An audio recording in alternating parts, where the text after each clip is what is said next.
first time that every single person was here.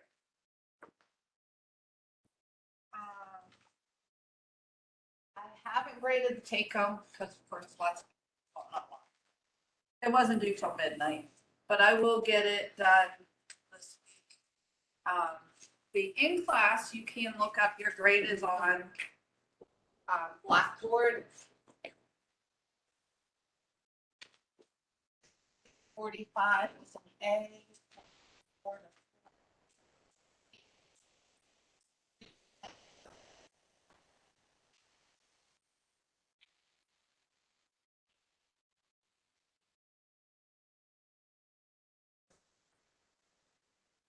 13 A's, 11 B's, 7 C's, and 1. There were 300%, so 3 people got 50s.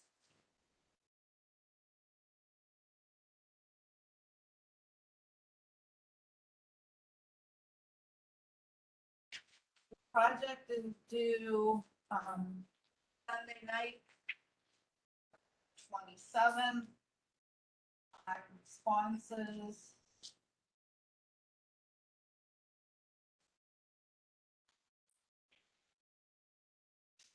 December.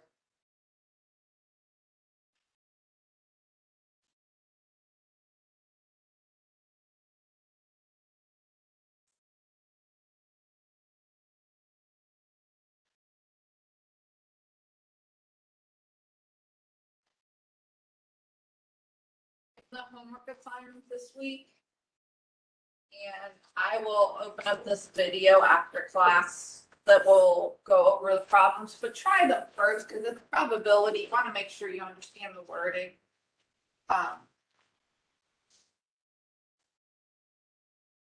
There's also videos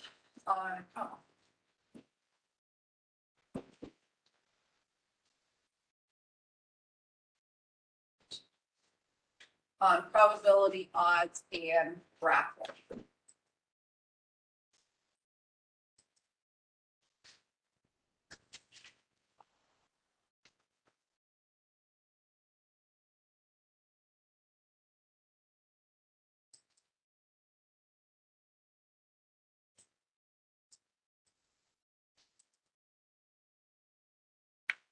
Make sure you do mark the attendance sheet because I will give you how many points for coming with it.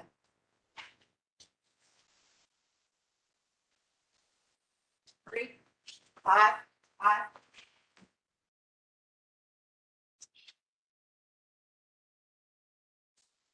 Couldn't thank my daughter.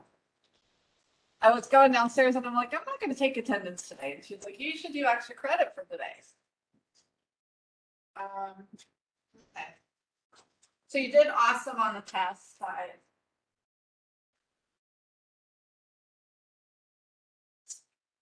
Those who are online will get extra credit as long as you stay the whole time.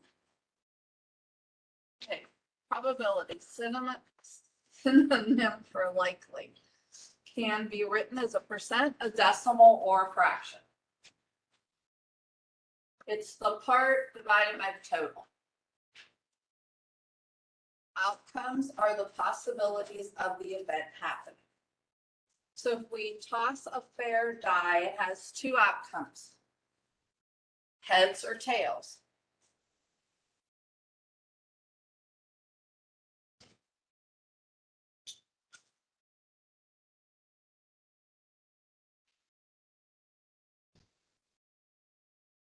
Since there's 2 outcomes, probability of tossing a heads is 1/2, 1 out of the 2. So if we wrote it as a fraction, 1/2.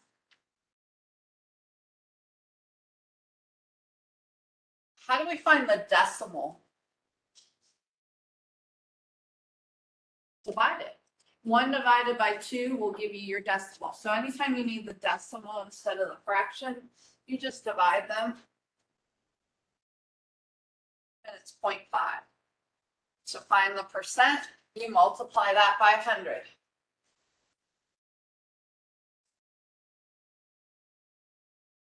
So you do need to be able to convert back and forth from fraction to decimal to percent. There'll be one on the test that I'll say, write the answer in fraction decimal. But any questions on that? Outcomes for rolling a six-sided die. So if we think about a six-sided die, it has six outcomes. A normal one would have a 1,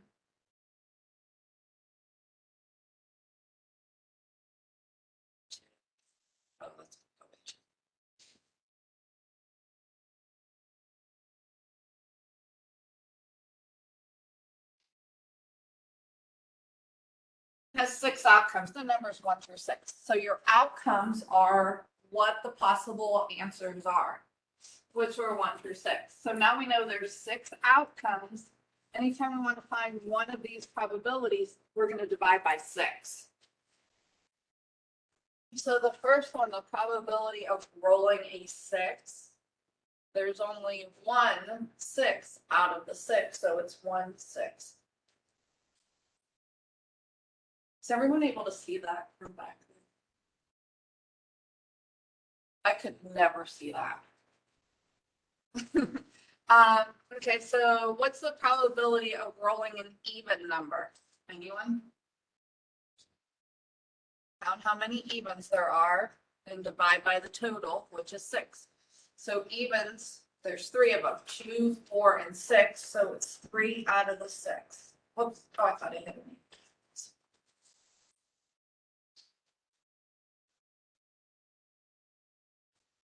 Can we roll a 7? Not with a 6-sided die. So the probability is 0. So there can be times where there's no probability or it's 0. Now you can put 0 out of the 6 or just 0.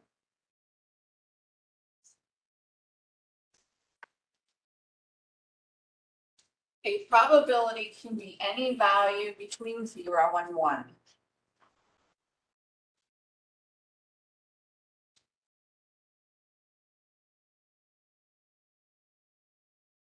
So probability is always positive and it's never bigger than 1.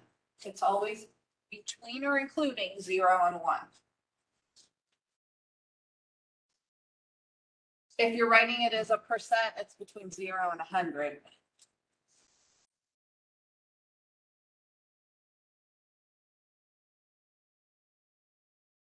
A number at most 6. If we write at most 6, are we including the 6? The little words like that is where it gets tricky, and I always think of money, because if I have at most $6, I know that I have 6 or less. Sometimes reading it with just numbers, it doesn't always make as much sense, but money always like hits home. But a number at most 6 means 6 or less. That would be all of them. So it's 6 out of the 6 or 100%.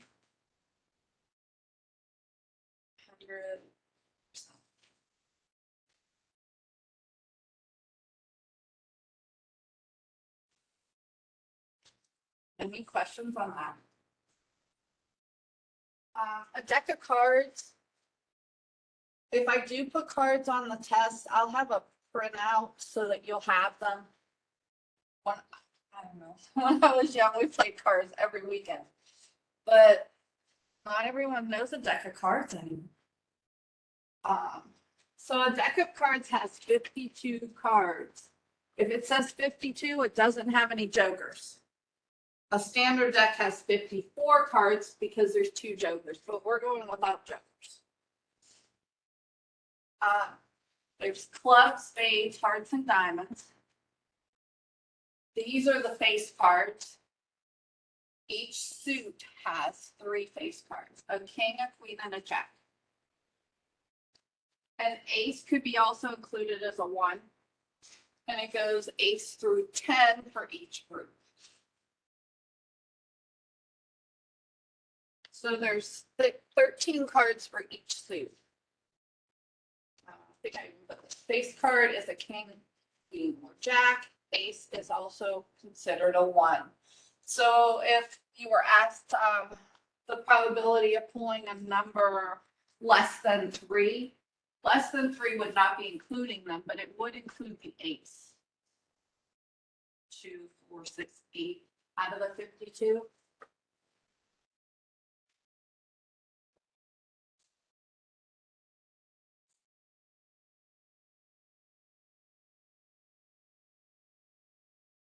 You do not need to simplify the fractions.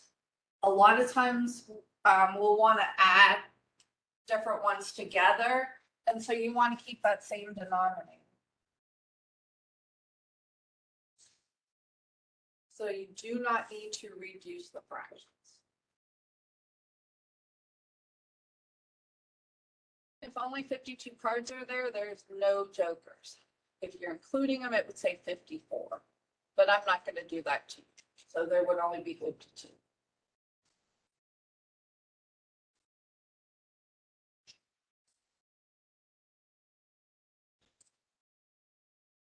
That are the probabilities.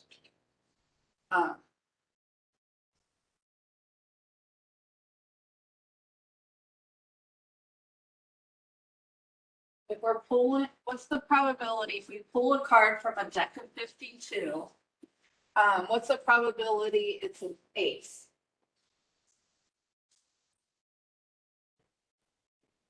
4 out of 52, because there's 4 of them.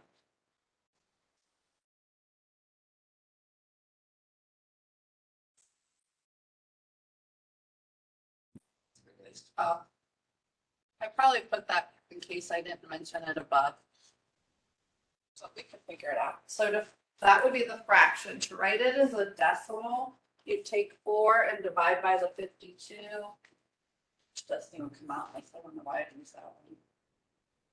But it would be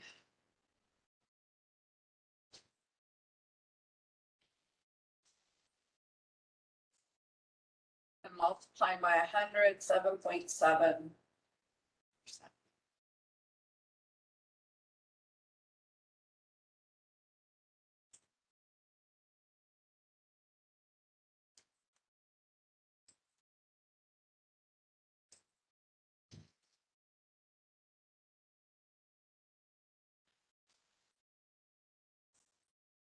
How about the probability of a heart?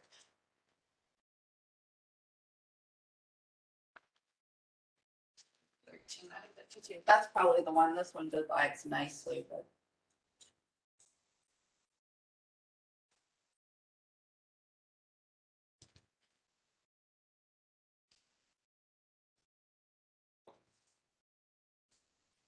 how is the probability of a red?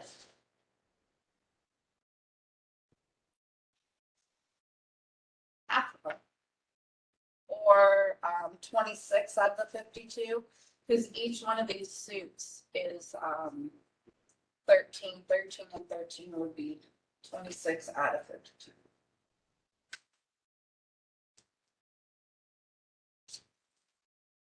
Any questions on those? They add a lot more, like if we pulled it, what's the probability of the first one's an ace, and then if we put it back, the next one, we don't, I think we'll get into too much of that. Next thing is the likelihood. If you've ever, I'm sure you've heard of the horse races, and they always have the odds.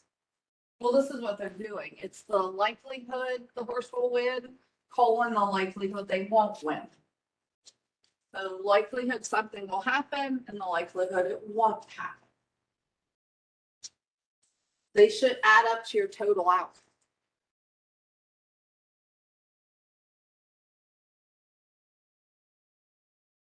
So if we think of the dice, and we know they were the numbers 1 through 6, the odds of rolling a 5. Well, there's only 1 5, and there's 5 of them that are not. So your odds are the ones that are possible, colon the ones that are not. So the odds of rolling a 5 is 1 colon 5.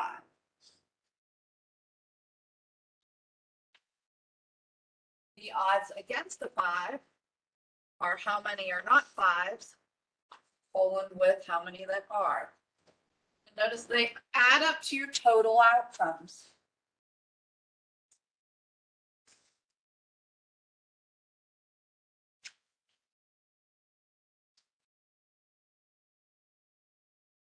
Odds of tossing a heads. There's one head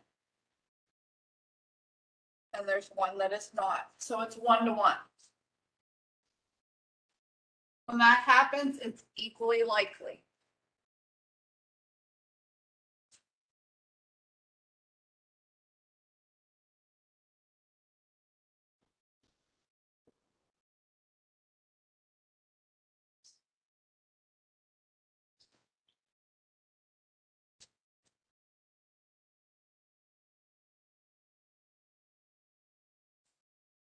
A 50-50 chance.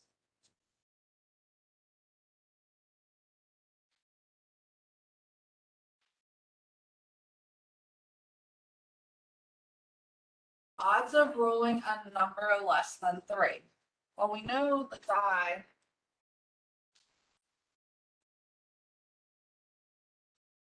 less than 3. Does that include the 3? Because we just did. Oh, this was a card that.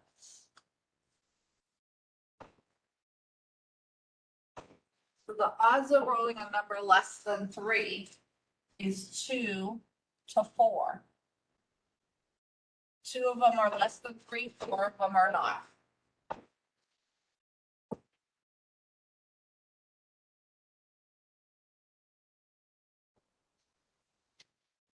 And when you add these together, there's 6, and there's 6 outcomes.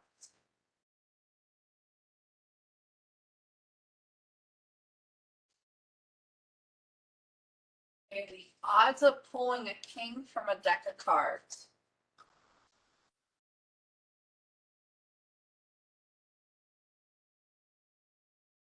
On the cards, these are J's or jacks, Q's or queens, K is kings. So there's 4 kings.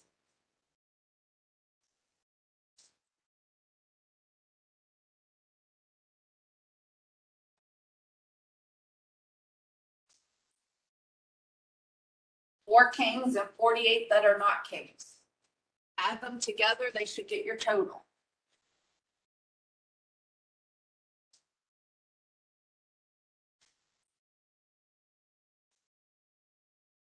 Odds against pulling a king. There's 48 that are not kings, and there's 4 that are. So it's 48 to 4.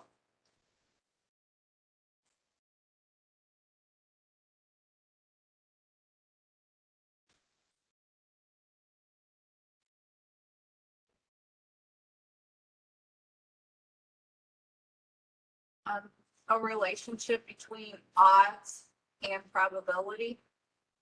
The odds are A to B. The probability of A is A divided by A plus B, because remember, we always divide by the total. So if we looked at this one here,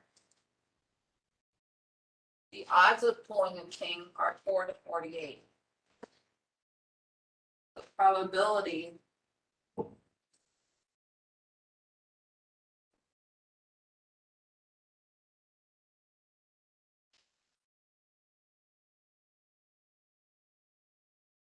there's 4 kings out of the 52.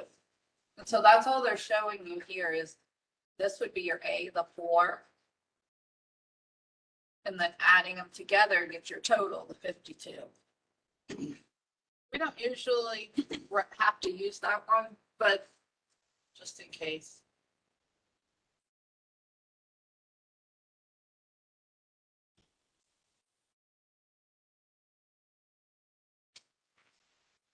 For an event A, the probability of not A is 1 minus it.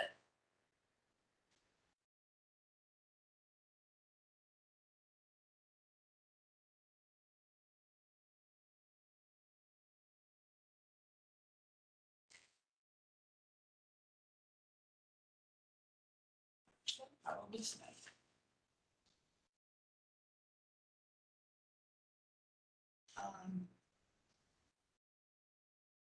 So if we have a 10% chance of snow.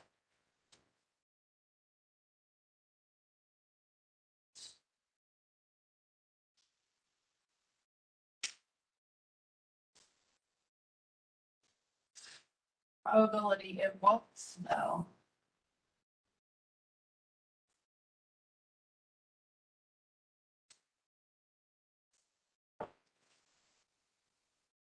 Is 0.9 or 90%.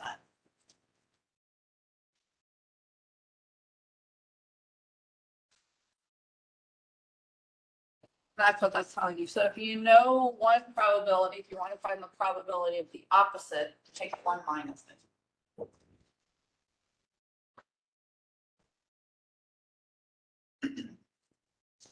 It's used a lot when you have a large probability.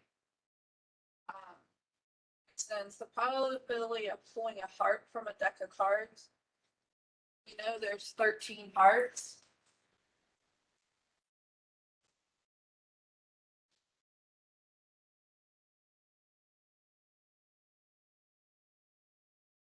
Out of the 52. We could find the probability of not pulling a heart by adding all of those other ones up. Or we could take 1 minus the 13 over 52.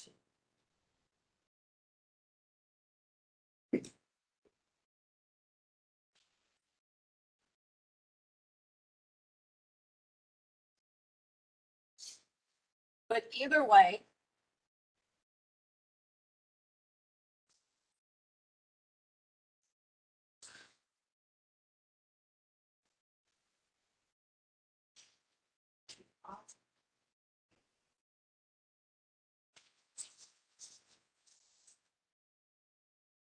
the odds of a heart, there's 13 that are hearts and there's 39 that are not.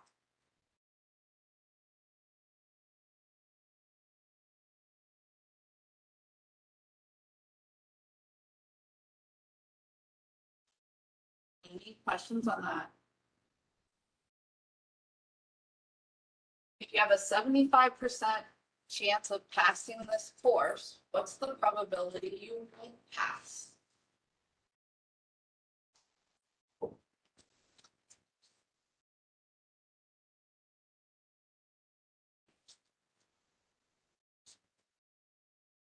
Anyone? 25%. 1 minus 0.75. Multiply that by 100, 25%.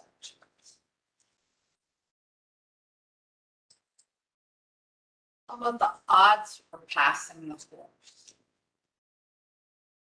There's a couple ways you could write it. We could go, we said 75%, so we could go 75 to 20. You could also, when you have an odds, you can reduce them.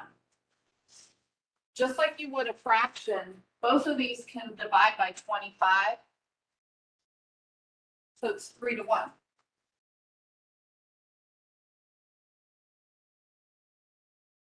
Neither one is wrong. Both are fine.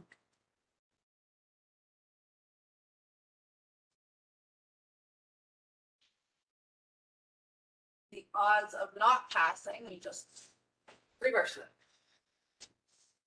25 to 75.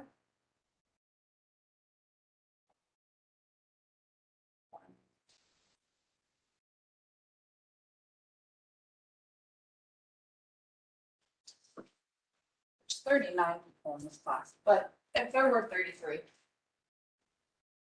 we know that 75% of them are going to pass. There's 33 people in the course. How do we find out how many of those will pass?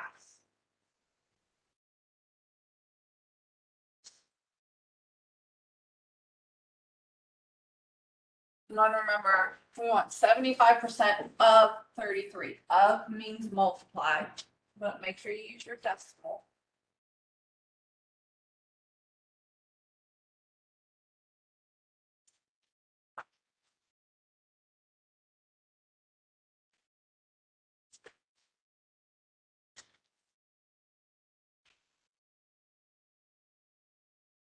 So 24 and 3/4 of a person, 25 people will pass.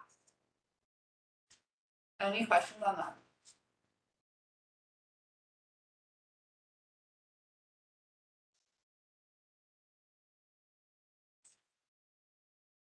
That 75% is not for art. I think. I think everyone should pass because everyone was here for the last exams.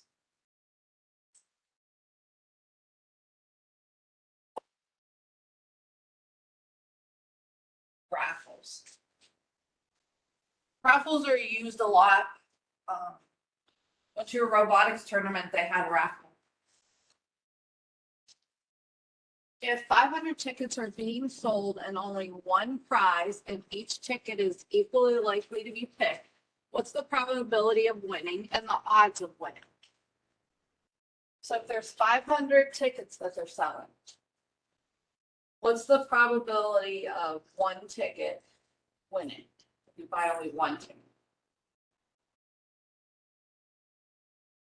1 out of the 500?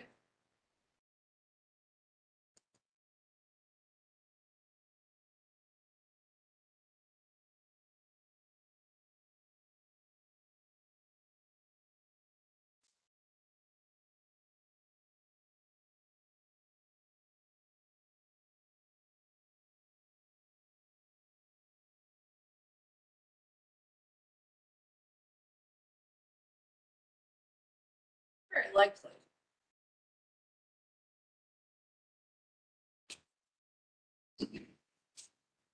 Not even a whole percent. But it doesn't cost much to help in the school. So the odds of winning if you have one ticket is 1 in 500. Or with probability. What's the odds of winning?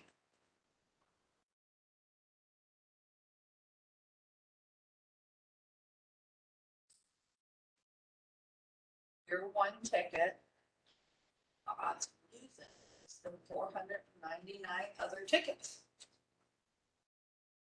So there's one ticket that will win, and there's 499 that will not. Any questions on that?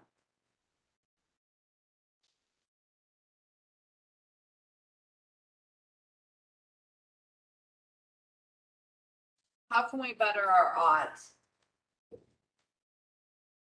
Buy more tickets.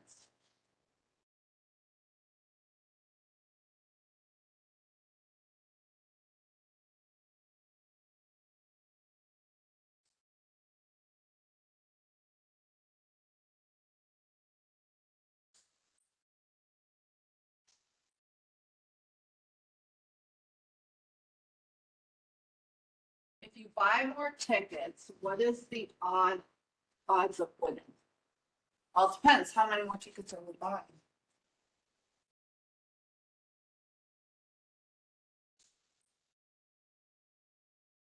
Odds is still the same. There's only one ticket that wins.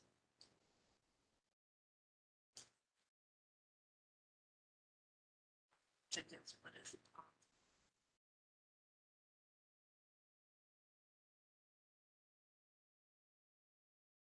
Still only one winner. If we bought 10 tickets, still only one of them out of the 499.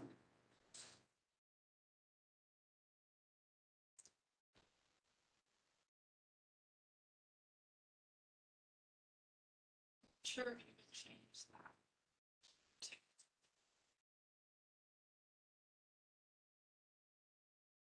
Probability of winning, though,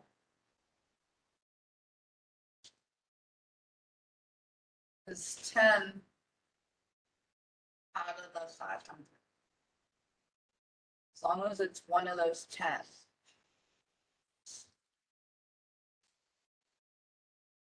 Because what you do is you take the probability of winning and you times it by the number of tickets that you bought.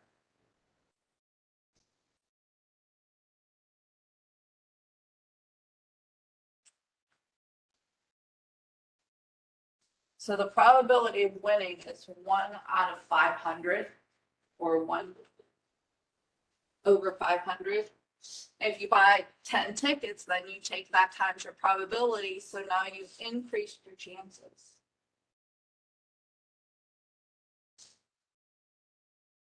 And that could be reduced 1 out of 50. But the odds, I think the odds would still stay the same. Because there's not 10 winners, there's still only one winner.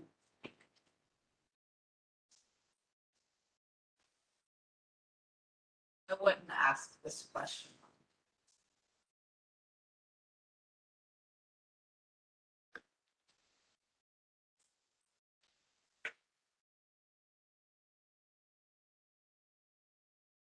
Suppose you're giving $1,000 prize and 2 prizes at $500 each. And you need a fair price for the 500 tickets you plan on selling. To find the price, the fair price, you take the amount of money you're passing out and divide by the number of tickets.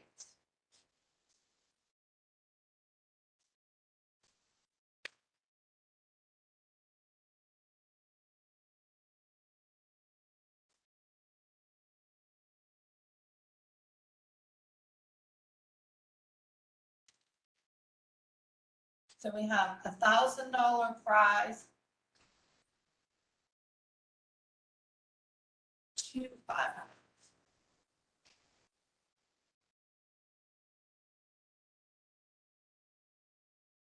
So we have $2,000 worth of prizes.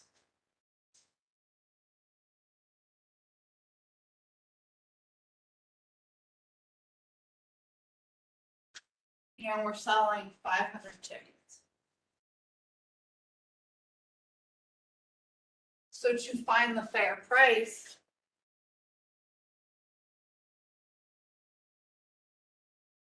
take how much money you're giving out divided by the number of tickets you're selling.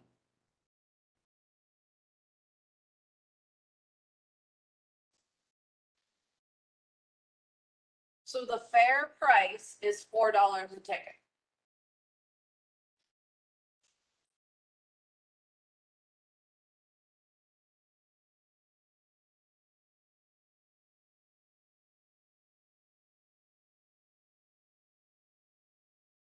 The fair price is just enough to cover the tickets.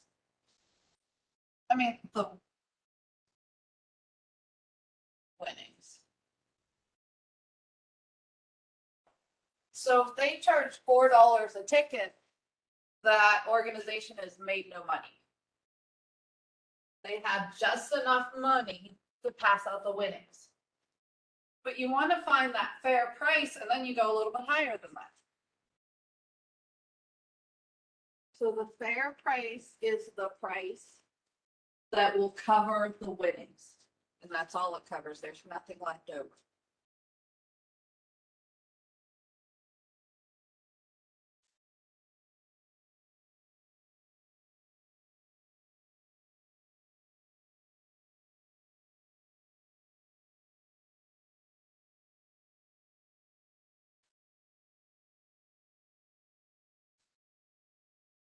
Questions on that?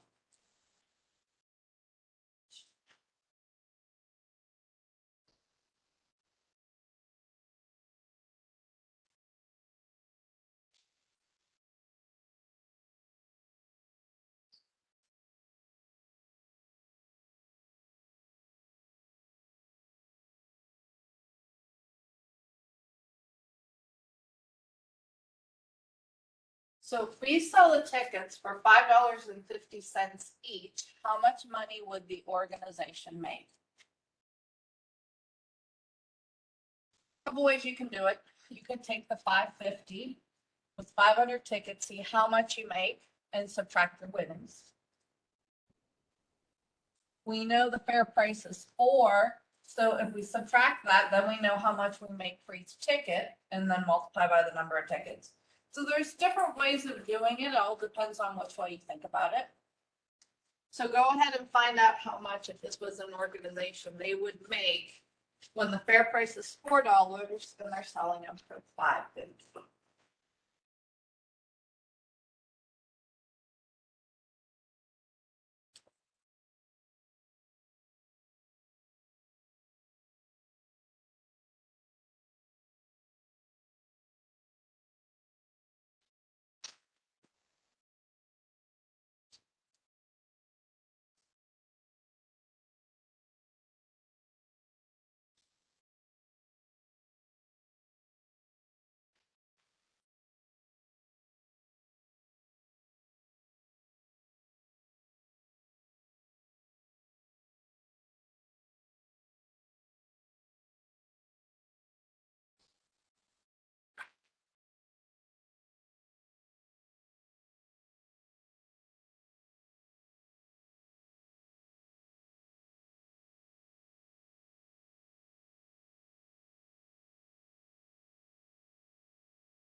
Are you getting $7.50?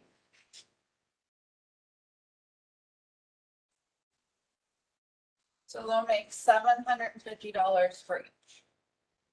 I mean, total. If you did it the other way, you would take $5.50 times the 500 tickets.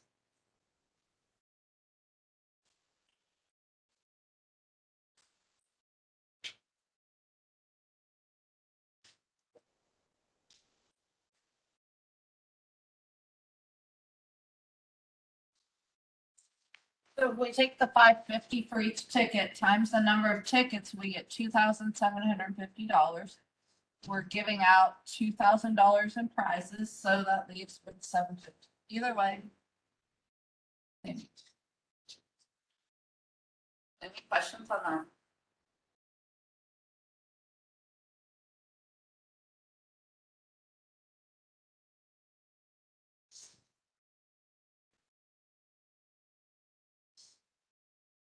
If we toss 2 coins, when you're doing something that's more than one, to find the total number of outcomes, you can multiply them together. So if we toss 1 coin,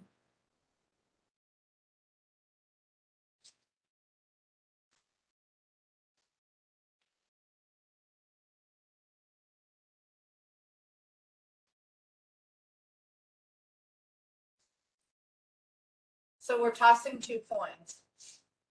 When we toss, did we say coins or? Yeah, we did. Tossing 2 coins. The probability for the number of outcomes for the first one is 2. The next one is 2.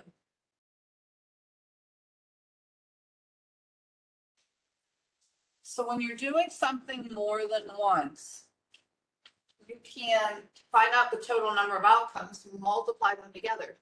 The first one, heads or tails. The second one, heads or tails. Multiply them together, 4 possibilities.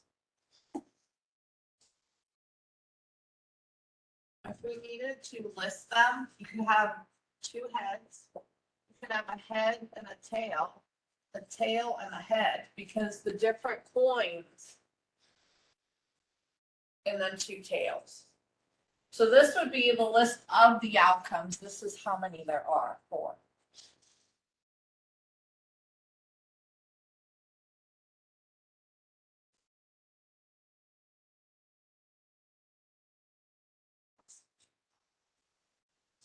So when tossing 2 coins, what is the probability they are both heads? Listing the sample space when it's not too large is easier. There's 1 out of the 4. There's only one way that they're both heads.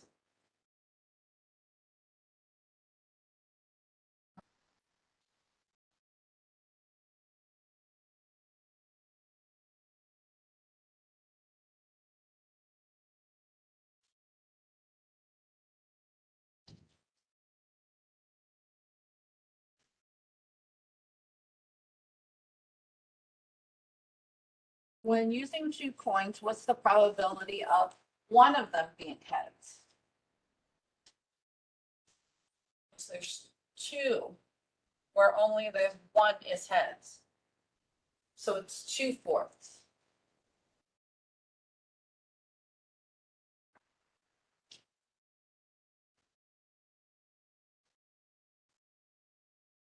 Any questions on that?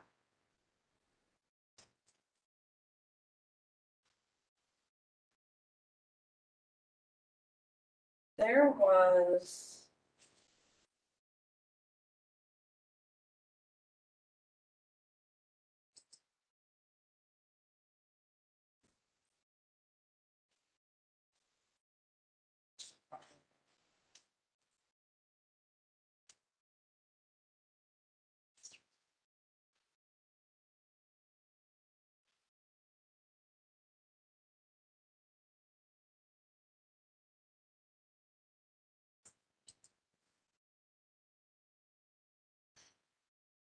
The Chicago Bears won.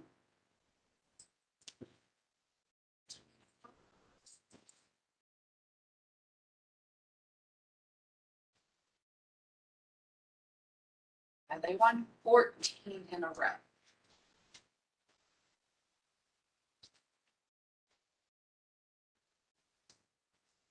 How many outcomes are there if you toss a coin 14 times?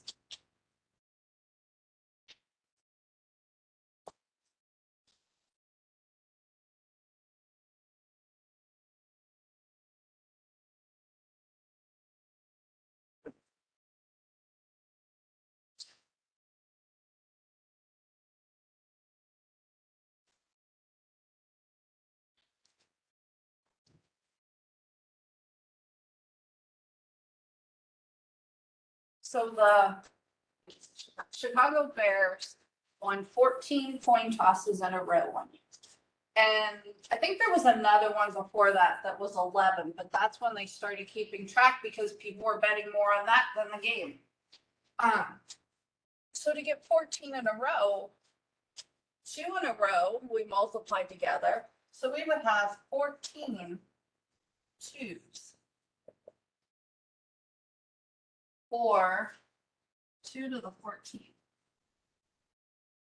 Because we're going to keep multiplying 2 times 2 times 2 times 2 14 times.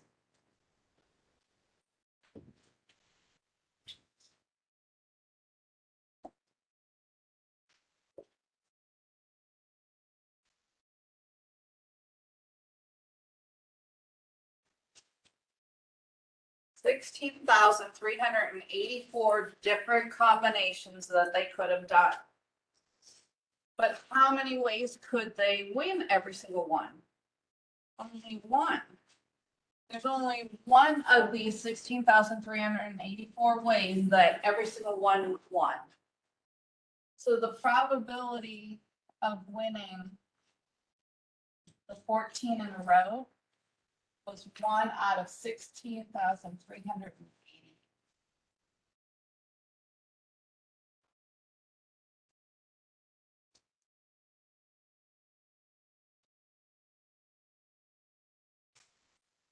Now, it's going to put it in scientific notation.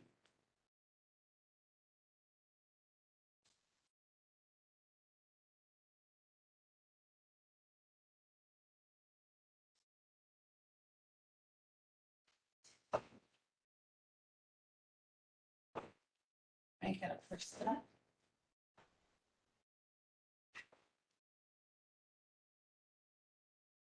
It's not very likely. And so now they do have, especially if there's so many wins in a row, you could bet on whether they will win the toss. But any questions on that? So it was very unlikely, but they got 14 in a row. But each time they go out there, it's still only a 50-50 chance. And they have the equal 1/2 chance that they would win. But when you put them all together, I don't know. Any questions on that?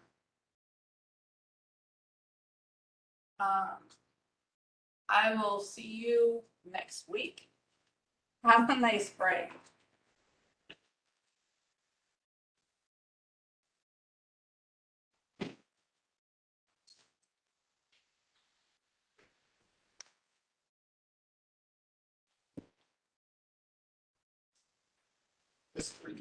Yes.